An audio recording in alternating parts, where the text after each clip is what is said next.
welcome everyone to the Adventures of Alice and Bob, the podcast that shines a light on the people working in cybersecurity to find out what motivates them.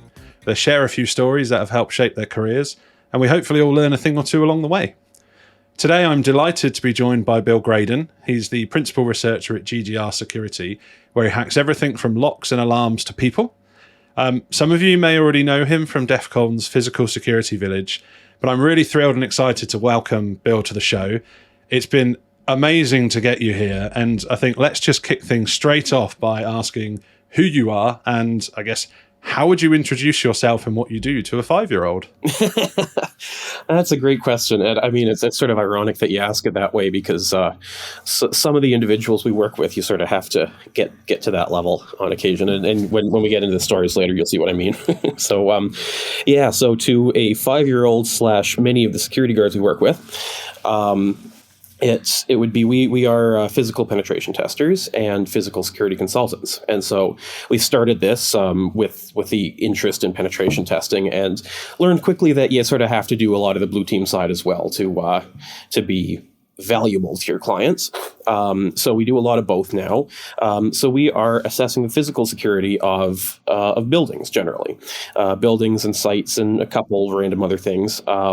So the most fun part of the job, and the part that people always love to hear about, is the actual penetration test. So breaking into buildings, using social engineering, lock bypass, on occasion forcible entry, that sort of thing, and identifying different vulnerabilities there. A lot of what we do as well is going through, and rather than being a full simulation, we'll just break in every possible way we can, and just show them everything around their perimeter that's vulnerable there. And then, of course, we're working with them to fix it. So things like designing camera layouts and recommending upgrades to the hardware, recommending upgrades to their procedure, etc. Oh, that's really cool. I mean, that's yeah, I didn't even think about the designing the camera layouts. That's a really lovely part of the kind of blue team follow-up. That's wicked. How on earth did you get started in that? It's a bit of a convoluted path for me and everyone else in the company. So we started our own company, and it was a bunch of us out of the same university. We were friends initially and colleagues off and on in various places. So I ended up going into cybersecurity. A number of the others went into the military or law enforcement or other related fields. And so we got together and realized we all have this common interest, so we're going to start up this firm to do this. And so it sort of started by happenstance that way. And we decided to focus purely on physical. So cyber, most companies that do physical also do the cyber, and the physical's an afterthought. And we thought, let's pick one thing and get really, really good at it. And it aligned with our passions, and that worked out very nicely. And so we've been doing that for 5 years now, going on 6. And then a couple years back, we decided to start the DEF CON lock bypass village. It's now the Physical Security Village, and start teaching folks as well about it. That's amazing. And I know you also work with your brother, right, Bobby? Yes. Did you kind of go into this together at the same time, or how did that kind of work out? Yep. Yeah, we did. He's a couple years younger, so he was in university when we started. But yeah, we both shared that common interest. And I mean, he's been really incredible. I like to say that he's sort of everything I can do, plus he's actually in shape. So he can climb and jump and do all that other fun stuff, and really show how to get around facilities in ways that are not intended for human use. I mean, was that kind of a weird conversation over a dinner table with your parents and your family? Just, hey, by the way, we're gonna start this company where we break into things. Well, I mean, I'd been into cybersecurity, so they knew that, and they knew that I had touched the physical side before. And Bobby was very much into lockpicking as a hobby, and so it was sort of a natural transition to that. It wasn't too much of an introduction, but yeah, it certainly was an interesting conversation with our parents when we first started considering it, and then decided to take the plunge, and we got our first customer and all of that. So yeah, it makes for good dinner time conversation for sure. I'd love to know a bit more about that first customer. Like, how did you kind of feel when you approached that organization, or maybe they approached you? To kind of walk us through that a bit, please. But what was that feeling like of, I'm going to be paid to do something I love? Oh, incredible! Yeah, I mean, it was, when we first started this, we spent some time building up the tool set and the procedures and all of the, I mean, there's just a raft of legal and insurance requirements that you have to follow. So we built all that up, and, we were good and set and ready to go. And we decided, I mean, cold calling is, I mean, no one likes cold calling. We didn't go that route. We leveraged our network, right? Because we'd all been in the working world for quite some time, and we'd had companies that we'd worked with that we knew were in dire need of this sort of thing, and that we had a good rapport with. And so we reached out to them and got started that way. So it was a relatively smooth transition into it, which is definitely a benefit of starting something like a consulting firm when you've got a bit of experience in the industry already. And yeah, so it was, we certainly poured a lot of time and resources into making that first one as good as we possibly could. And yeah, it was exhilarating, and always is. It doesn't stop disappointing, or doesn't fail to. I don't know. Oh, my negatives are really flipping me out there, but don't it's worry. always awesome. It's always awesome, and it's always fun. And I've got to ask as well. I listened to one of your, I think it was your DEF CON Village talk, and you said you can tell a lot about a facility just with your eyes and ears before you go in. And I'm thinking, I can kind of picture you like driving down the street. Is that a good building to break into? Can I get myself into that facility? But what are you able to observe before you kind of even go through the doors, as it were? Oh, a massive amount. Yeah. So the village talk you're thinking of is on sort of how to infer the floor plan and the layout from a building just by looking at the outside. And I also did a talk at Hope that year as well on it. So they've got a bit of different content for folks that are interested in getting more in depth with that. So, I mean, just by looking at the built facility and the built environment, you've got the doors. You generally can get the stairwells, the elevator locations, the lobby foyer locations. From that, you can infer where all of the circulation spaces and hallways are within the building. Looking at the HVAC units on the outside, you can usually tell what has special HVAC loads, like the data center. And that's just the building perimeter. And then you actually watch the people, and you watch them go in and out, and their procedures, their behavior. And it gives you a very good sense of what the security culture and the overall culture is like inside the building. So it really, by doing this, you're building up a mental model of what it's going to look like when you walk in those doors, and how people are going to behave and how they're going to interact with you, where you need to turn to get where you're going, what sort of procedures you need to follow. And so you build it up in your mind, and that way when you do first walk in, especially if it's a social engineering type test, you act like you're an employee that's worked there for years, because you've built up a spatial sense of what you're going to be walking into.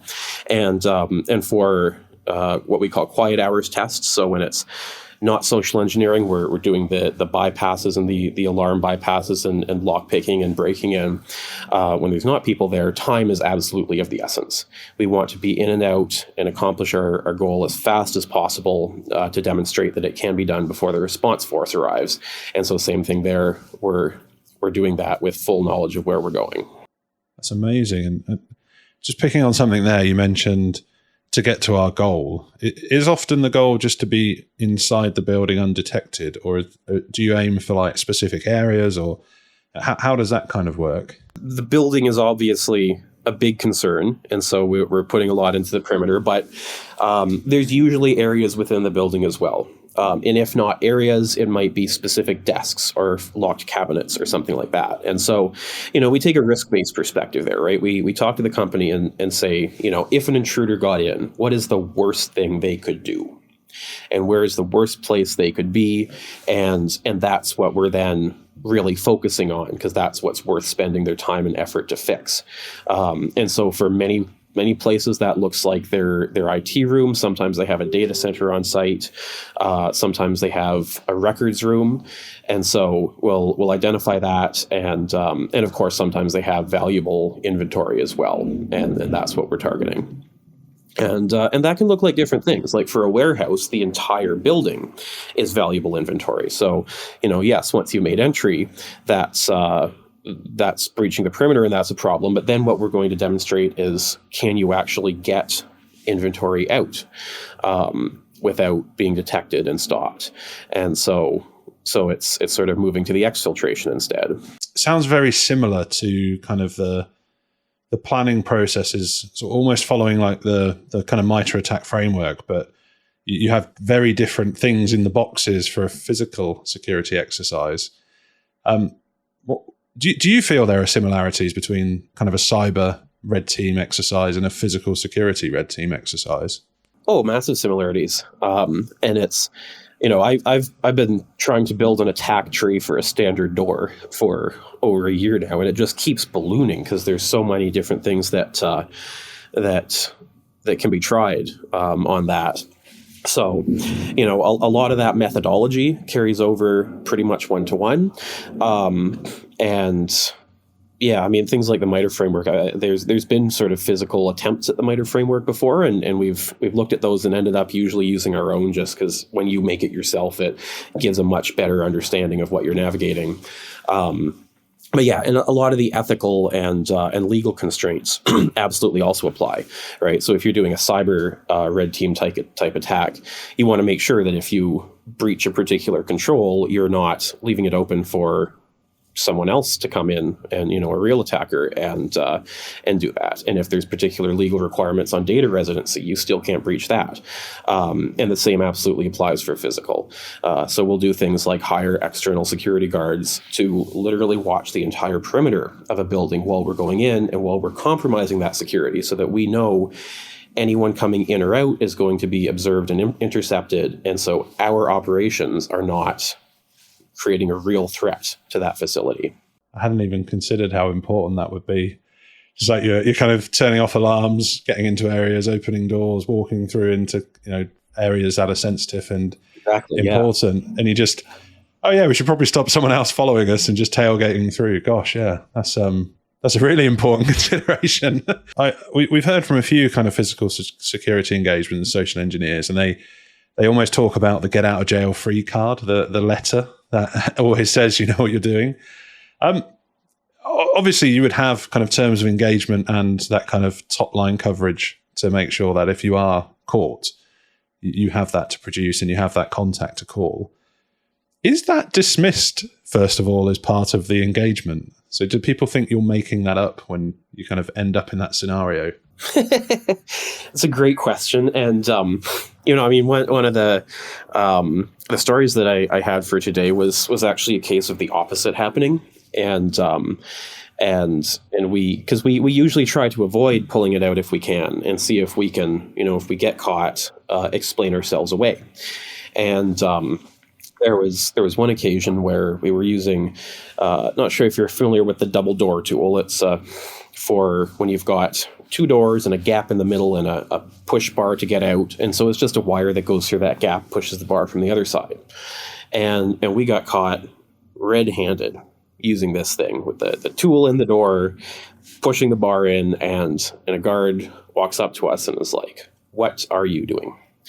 And so we really had no other pretext to go on other than, we're security consultants. We were hired to test the physical security of this building, and this is what we're doing. And so we told the truth, and he was very receptive and very interested in what we were doing. And at the end, we turned to him and said, by the way, we still could have been criminals. You didn't verify us here.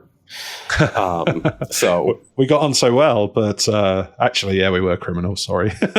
Well, we could have been, right? Yeah. And so, that letter of authorization, we try to avoid pulling it out right away to see if you can do something like that and to test their procedures for that. And I mean, that's a real sticking point for many organizations, is how do they actually authenticate who's supposed to be on site, who's supposed to be an employee, who's authorized to be there after hours, that sort of thing. Many of them don't have those procedures or that infrastructure in place. It's, if they have security guards, it's one guy that they call and he might be asleep or away or his phone's off or something. And so we'll usually have them actually go through that process. If we get caught before we pull out that card, we're going to have them call the contact and verify our pretext. And usually they pick up and they follow a good procedure, but sometimes the the other side doesn't pick up, and then the guard is left floundering about what to do. And usually in that case, they can be convinced to let us on our merry way. I guess that kind of leads me into the next question nicely, which is you've had those kind of moments in a red team engagement. How do you communicate, and how do you kind of influence the sort of defensive side of the organization to change once that's happened? I mean, that's one of the benefits to doing a full scale penetration test is usually we tell our site contacts, like, it's a lot of fun and we love doing it, but it's not your best value for money here. But the benefit is it convinces the higher ups that there's a problem. We show them a video of us going from outside to their valuable inventory in 5 minutes, and that certainly gets attention and gets investment where it's needed. So doing that is absolutely one of the best ways to do that convincing. And I mean, we'll work with them on the budgeting side as well, to get that resources to go as far as possible on the remediation. And usually the point at which they hire us is the point at which they recognize that there is a problem already. And so it's just a matter of helping them allocate resources there, and sort of identifying, based on their risk profile, what really needs mitigation and what can be left alone. And I guess to kind of follow up on that, what could be left alone? What's sort of a commonly held belief about physical security that you passionately disagree with? That's an excellent question. And I think the biggest thing is most people who do physical security in this community come from the cyber world. And the cyber world has a completely different threat model, night and day. With cyber, you are dealing with interconnectedness to the entire world. Everyone is able to attack everyone else at once. As soon as a 0 day is dropped, because you're connected to the public internet, or some roundabout way through it, that 0 day is now going to be used against you at some point if you don't patch. And so you're being attacked by everyone. The most advanced threats are attacking you, and many of them are. In the physical world, it's radically different. Someone who's going to attack you needs to be there in person. They need to be risking getting physically arrested and detained. So it needs to be worth it for them to be doing that. And someone for whom it's worth it to do, a lower value type target is not going to be someone that has the skill sets to do a really in-depth technical type attack. And so, you really see, I mean, in terms of the actual methodologies and typologies that we see out there being used by actual criminals, I mean, it's all forcible and a little bit of tailgating and a little bit of both. There's very little block bypass. There's very little lock picking. There's virtually no alarm type hacking. It's it's not seen for the vast majority of businesses. And so the decision that we make with them is, are you protecting something that's worth spending the money to care about this? And in some cases, yes. And so we'll do that. And in some cases, no. And so it's like, okay, we want to get the low hanging fruit. We want to make it so that someone can't stick a hook tool in and push your latch out of the way, right? And that's something that's very, it takes no skill. Anyone can do it. Despite how easy it is. I mean, we have seen doors get forced open that would have worked on. So it really is incredible how this knowledge is sort of restricted to, in a lot of ways, the sort of ethical hacker type community. But yeah, so going in with a cyber mindset and attempting to apply that to physical leads you to make some mistakes, and to cause your clients to put money where it really doesn't need to be allocated. And then just the ethical mindset as well. You say, okay, we're going to do an ethical penetration test of your physical plant. You're missing the forcible risks. And so we've worked with a couple of clients that had done previous engagements, and they'd identified various bypasses and highly technical attacks. And we're like, this is a 1/2-inch veneer door jamb using 1.5-inch screws. Someone's going to kick that, and with barely any force, they're going through in 5 seconds instead of 5 minutes. So that's the sort of thing that we're finding there. I guess we've lent on some of the small tactics there that you've mentioned of, identifying this is a weakness because somebody can just put the foot through the door, not doesn't need this massive technical kind of attack to open that. Something that's burning in the back of my head, and I've been really wanting to ask you, how do you deal with dogs?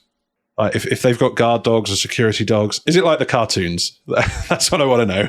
I mean, we have never had the pleasure of dealing with guard dogs. That would be a lot of fun. I would love to do that type of engagement. But I mean, dogs tend to be employed by the local police, and if we know that they have detected us and that they're calling the police and are bringing canine there, we're going to call it at that point, because we don't want to be wasting police resources on having them search for us at the expense of other calls. So we're not going to be dealing with the police dogs, and private facilities generally don't hire guard dogs. Residences do. And we used to be in the residential business. We've not been doing that for the past few years. But people that just have a pet dog, it really is a deterrent. It's a deterrent. It's not really a prevention. You got the dog barking loudly at you. You throw a mistake, and you're on your merry way. So it's. With untrained dogs as a deterrent. And I wish I could give you a better answer on dealing with trained dogs, brilliant. But it's not something you see that often. Yeah. I mean, I had in my notes, is it like a pocket full of steak, just like the cartoon? So I think that kind of deterrent mode of, well, we give him a steak and an untrained dog's pretty happy. That's a good day for that dog. So absolutely. Yeah, I thought that's tied up nicely. Half the time that works, right? Yeah. And then the other thing I was going to ask about kind of tactics. Obviously, a lot of your kind of presentations and talks you've done talk about common types of keys and how easy they are to replicate. Can you just give our listeners a bit of a flavor of some of the shocking things they might learn about these, about the keys on their keyring? I mean, we've got a giant pegboard at this point of different common keys that work for different things. So, I mean, you've elevators, heavy equipment. So a lot of construction sites, their heavy equipment is all keyed alike, and you can start up the bulldozer and get through a wall, bulldoze right on through it. And then they're also often worried about construction theft, so that applies there as well. One that not as many people have heard of is construction keys. So they're temporary keys that get used for when a building is under construction, so that you're not issuing the final key to the construction workers, which makes a lot of sense. And we always recommend that something like that be done, because construction workers, they throw their keys around all the time. There's absolutely no control there. These construction keys are all keyed alike. So if you ever see a Best brand interchangeable lock that's painted green or red or any other color, or a Schlage that's painted black or orange, that's a construction key, and those are keyed alike. And we see these left on buildings post-construction. And so it's even more ridiculous than just a common key, because you don't even need to try it. You just see the color, and you have it. And we've seen some very egregious examples of that before. I mean, the worst case by far was into the tunnel system of a prison that also crossed under the border wall. It was so construction keys, absolutely a problem there. I mean, filing cabinets as well. So if you keep your documents in a filing cabinet that's supposed to be secure, they're all keyed alike. One that we are working on getting something done about, and hasn't, to my knowledge, been published at all yet, is secure shredding boxes. Those are often keyed alike within the companies, and so. Those are not something that you can just buy online like these other ones, but we use the leashy picks on them, and we get the bidding from that. And at that point, we've now got a key that works for every box, every tape backup box, every paper shredding box, etc. from that company. And so when we go on to the next client that uses the same shredding company, and we whip out the key, open up their box. So it's really a bit of a concern there as well. Is that a jaw on the floor moment for the client? Just, what have you just done? You've walked in and opened it. Oh, amazing. Yeah. It really is, and it's a tough one. It's really a tough one because the reality is common keys don't get used by criminals. It's crazy, and so it's one of those many things that could be done, but is just so rarely seen. And so it's always a difficult decision whether we want to invest whatever cost it would take to remediate that. So things like construction keys on the building perimeter, obviously every time we're going to do that. Yeah. Something like common keys on the cabinets, that's going to cost, tens of thousands of dollars to swap out. We might decide, we're going to leave that be and just create a secure storage room for documents that need to be particularly secure. So yeah, it's just understanding that threat model as well. So it really gives the client that sort of jaw drop, but then usually it's relatively low down in our findings report. And I'm thinking about kind of your success at speaking engagements, and you mentioned earlier that you've kind of founded and co-founded the physical security village at DEF CON. What have been some of or I guess maybe we'll pick two, like the top two things you've kind of either learnt, experienced, or taken away from others by forming that community? Oh, it's incredible. So we've got the mini doors for those who haven't been to the village. And so those tend to be folks that are, just learning about the bypasses, and that's something that's fairly well known, and the defeats for those and the defenses are fairly well known.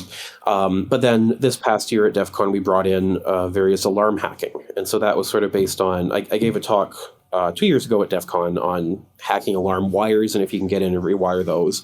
And so we brought in some displays at the village on that. And I got talking to a number of folks that work in the alarm industry and work with very high security type installations. So things like they'll use the magnetic contact sensor, but it'll have 7 different magnets in there oriented different ways. So it's almost impossible to put in a separate surrogate magnet and defeat it that way. So they'll do that. And, so I was talking to them and saying, when we see that, our solution is to slice the door in half and open the bottom half and leave that top half in place with contact sensor there. And those types of facilities generally will have vibration sensors as well to protect against that sort of thing. So, just dealing with this cat and mouse of what can the attacker do to circumvent, and then what do you do to patch that? And you learn so much talking to folks that work on this and showing them these demos. And what we hear more often than anything from folks that work in the industry is this is relatively well known. These attacks are relatively well known in the industry. They've been kept under wraps because that's been the community status quo so far, is to say we're going to keep it close within the industry, not publish on it, and the intent is to keep it out of the hands of criminals, and that works perhaps with sort of less sophisticated criminals, but there's absolutely sophistication levels that are going to be developing these attacks themselves and getting it through their network, right? So, I like to say that prison is crime U, and it really is.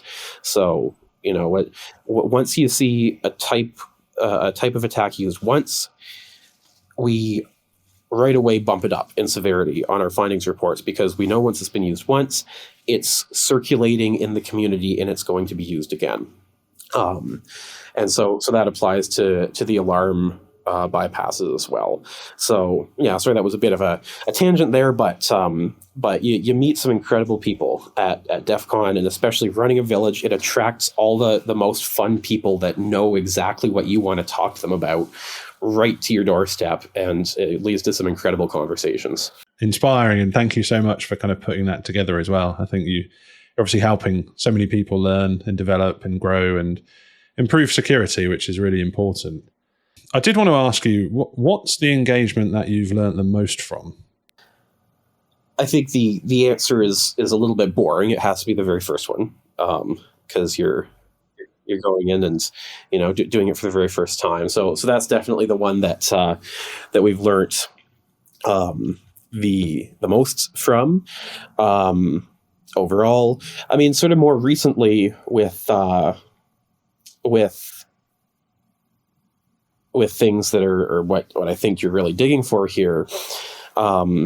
What you learn from on engagements is really the human element. So, we can look up door hardware, we can look up alarm hardware, we know how that's going to behave. And so you learn about it when you're preparing for an engagement, if they're using a type of a brand that you're not familiar with. But then interacting with the people is always where you learn the most. And, usually you're dealing with outsourced guards, and they have a fairly typical pattern that we've learned how to exploit fairly well. There was one that we did a couple months back. It was a factory, and they used in-house security, and they did a really good job of training and practicing with their in-house security. They did drills on a regular basis, and so they were really a formidable nut to crack. And we learned so much with that about the procedures that they were following to authenticate who was supposed to be there, the types of rounds that they were doing, how they optimized responding to alarms. Because when you're dealing with a large facility and you get an alarm somewhere on the other side, okay, you send your security force there, but by the time you get there, the intruder has moved on. How do you know where you're going to go? And that's something that we consult on a lot. And this company had actually thought about it before and had made some improvements that we hadn't tried before. And so you learn a lot about that sort of thing too. Yeah, I hadn't considered that. Just when you hear that point in time alarm, that's somebody there at that point. It takes you time to get there. They're going to be somewhere else. Like the purpose is to move forward and move through. Pretty impressive to hear that a company had kind of pre-trained people to deal with that. That's absolutely incredible. And I guess speaking about kind of guards and the kind of, I guess, formal police officers, the kind of defenders, having those conversations must be inherently nerve-wracking. Can you take us through what the first interactions felt like versus kind of what they feel like now that you're a seasoned professional? Yeah, that's a great question. The first interactions, we knew the technical inside and out, and that's our background, right? And I'm probably somewhere on the spectrum. I've been told that. So dealing with people and being smooth and convincing and deceptive is really not my strong suit at all. And so you learn it. But yeah, that first time I was, of course, very nervous. And, I knew that if I could go in and get through the technical and avoid being detected, avoid dealing with people, I'd be good. That's my jam. But talking to someone and explaining what we're doing and all that, it's intimidating. Just the thought of it is intimidating. And so when we started out, we really focused on the technical and we focused on avoiding detection. And we realized quickly that wasn't really giving the customer value. That's something that we could have walked through and pointed out everything that was going on without going to the time and expense of doing a full pen test. And so we decided, what we're going to start doing now is actually attempt to get caught and just get more and more ridiculous and loud and obnoxious with what we're doing until we get caught, and test their response there. And so we started doing that, and that's a bit of a shift in your mindset, because it's like now we're going in with the full intent that this is what we're going to do, and so you're sort of planning at that point the terms of your engagement with this guard, and as opposed to him finding you and you getting caught off guard. And so that helps. And then, the first time that we were actually caught off guard, it really changes your mindset going through that a few times, because you're first like, okay, crap, I've got to have my pretext lined up. I've got to have all these excuses lined up. If he asks about this, I need an answer for it. If he asks about that, I need an answer for it. And they did none of that. By far the best response that we have come up with when dealing with the guard, and this is honestly a little bit dangerous to say because it's so effective, but the best response by far is, you're here for that alarm over there. Yes, sorry, that was us. We'll be done in an hour. And that's usually enough for them. It's really incredible. I mean, on another time we were hiding out in a mechanical room because we tailgated during building open hours, and we're like, okay, we're gonna hang out until everyone goes home, and then try for the various higher security areas within the building without people being there to observe us bypassing the door in a very suspicious looking manner. And so we're hiding out in this mechanical room. It was a large physical plant. You know, it was a couple different buildings were involved in it. They had their own maintenance department, but it was large, and we got caught off guard by a maintenance worker. And you know, we certainly weren't supposed to be there. And his response was to look at us, and we had our tools, and we were dressed relatively formally, but certainly not like a maintenance worker. And he turned to us and started justifying to us why he was there. And that's just 95% of the cases. And so that's the thing that you learn when you're dealing with security guards, is that usually you don't need to pull out your pretext. Usually you don't need to have answers ready for every contingency. We do anyway, because it just helps to have that for when you do need it, but it makes you much more at ease when dealing with that interaction, and just the process of repeating it. It really makes it a day-to-day type thing, you know, normal Tuesday night kind of thing, and takes that nervousness away. Have you ever been in a situation where you're just not able to kind of talk your way out of it? Yes. And so those situations tend to be situations where they have a robust and effective and complied with verification policy. So we'll give our pretext, and they won't disbelieve our pretext, but they will say, you know, I appreciate you telling me all these details about what you're doing here, but I've got to confirm. And they call the site contact, and the site contact, if usually it's the same person as who we're dealing with, and usually the site contact says, yeah, they're these guys that I actually hired to do security, and that's that, and they sort of ramble on there. Sometimes it's not someone that we've actually interacted with, and so the site contact is explicitly excluded from being in the know there, and they say like, no, we don't have the plumbers in today. And so security, they're always very polite about it. And security is like, you know, guys, I'm sorry, but I got to call the cops. Like, we can't have this. And so that's the point at which we're going to pull out that letter. Because again, we don't want to be wasting police resources there. Got you. And I guess, I know we touched on this a minute ago. I think just, how do you think your approach to, or your appetite to taking risk has changed over time?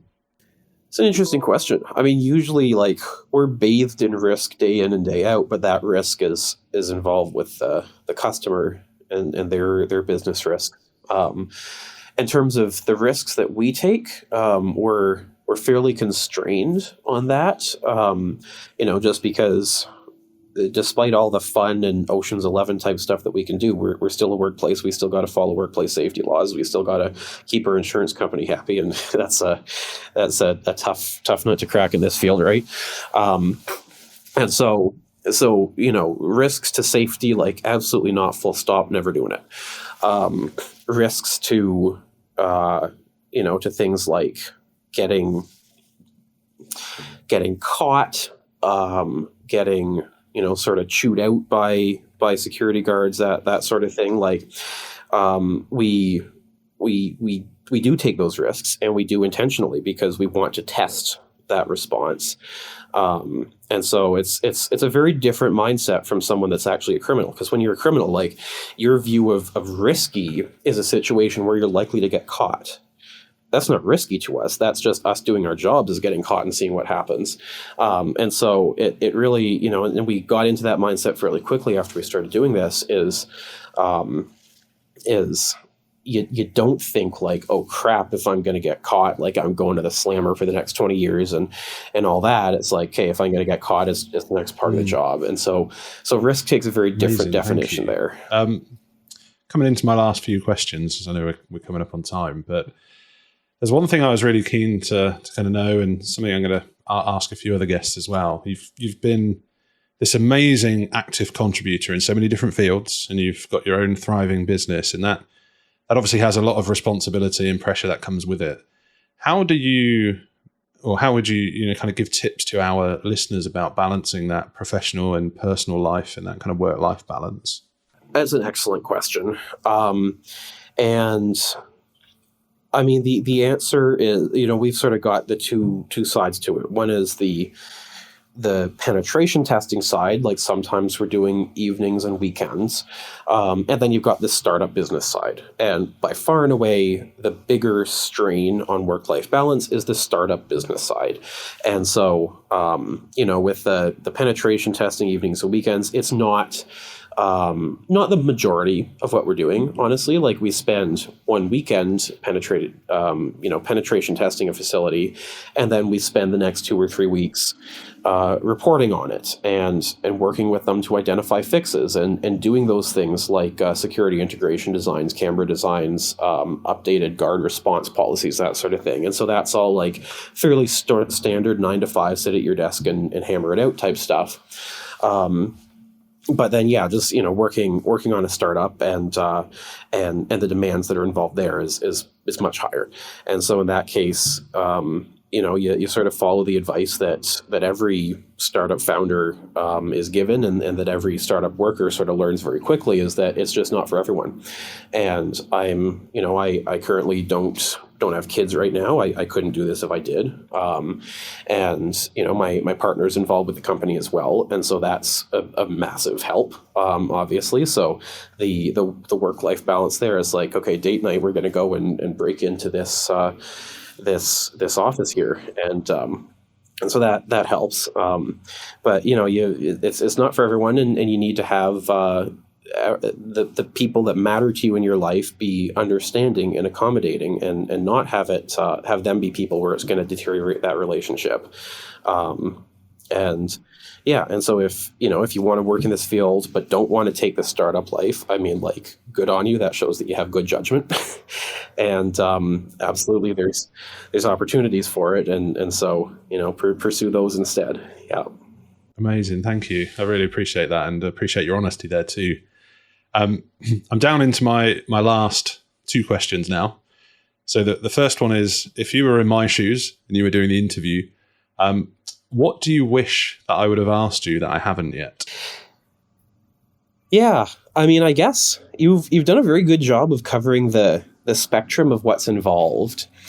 I don't think I have a great answer. Like, I've sort of taken the things that I think are important. I normally get 1 or 2 that catch people off guard, so worked it into the answers of most of the questions that you've asked.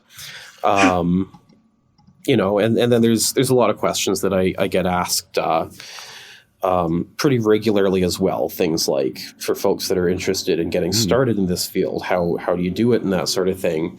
And I mean, those answers are out there, pretty readily available as well. But I guess, definitely for those folks that are interested in this field and are interested in getting started with it. I mean, as I said, like, the startup life isn't for everyone. And if you think it is for you, then by all means do it. And, honestly, drop me a line. Like, I'm happy to help you out there, because it's something that we've gone through most of it. And so, so you can do that, but for, getting a job and working for someone else and being, sort of getting a more traditional job doing the physical penetration testing. I think the most important thing there is to come to it from a industrial security mindset and not a cybersecurity mindset. And so get involved with groups like ASIS, the American Society for Industrial Security. And, you're going to be doing things like that blue team type, camera layout and loss prevention and investigations and all of that sort of thing. And all of that is already usually like right in the wheelhouse of folks that are interested in the physical penetration testing. And then at that point, you once you understand the threats and you understand the defenses, you pitch to your company like, I think a physical simulated attack is really going to give us some value here. And you're used to the guard force management, and security management is a big field that's covered there as well. And so you really are easily able to convince them of the value there, and you do it. And I mean, working for a larger conglomerate, and some of our guys have done that before as well, that's got multiple sites all over the continent, means that once you get into that field and you've established value, they're flying you all over to do this same type of testing on different offices and different facilities. So that's definitely a really good way to get into it for folks who are interested.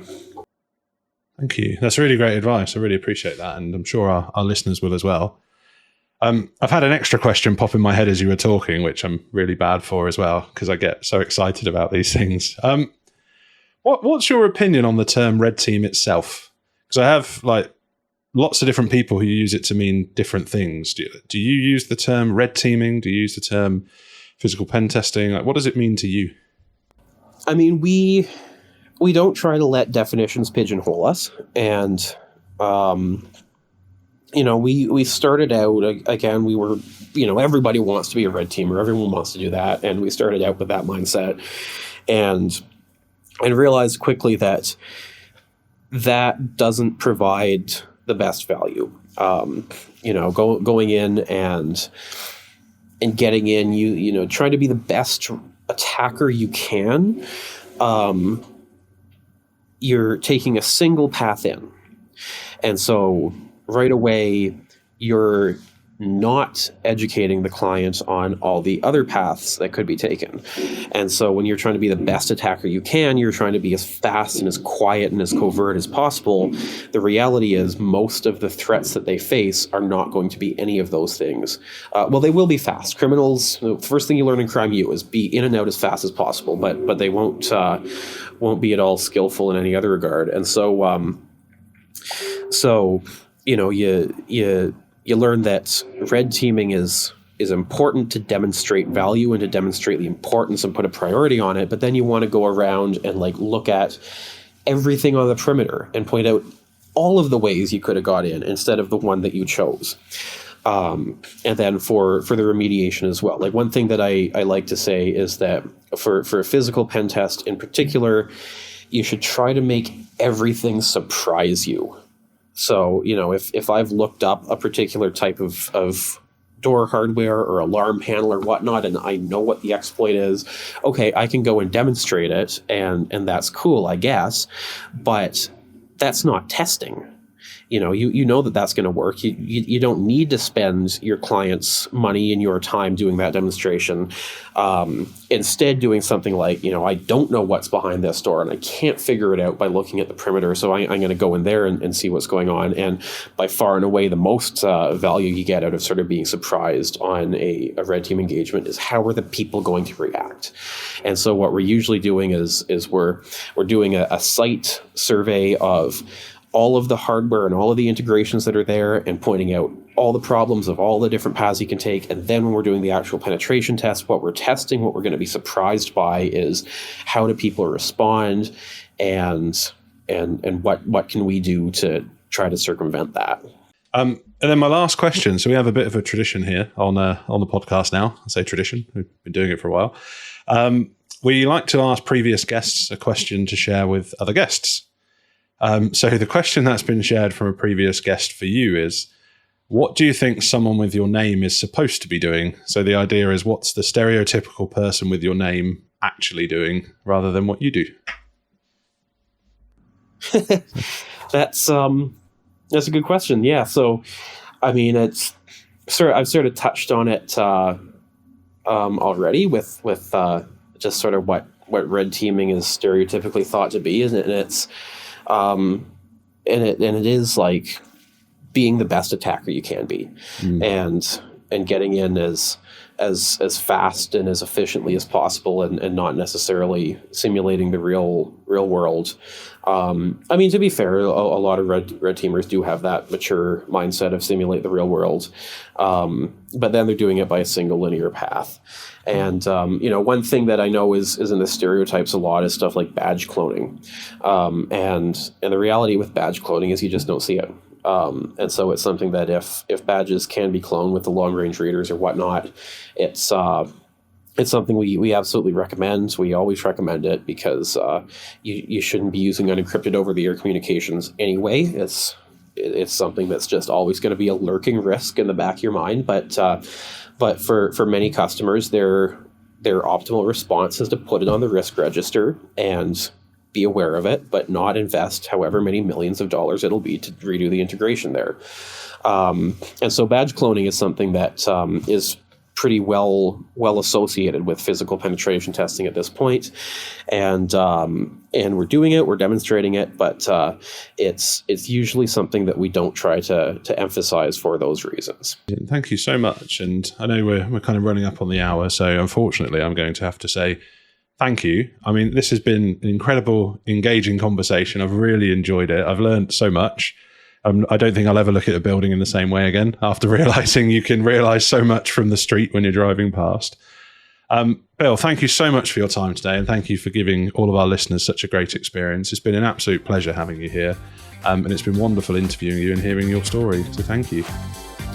Thank you very much. It's been a pleasure to be here.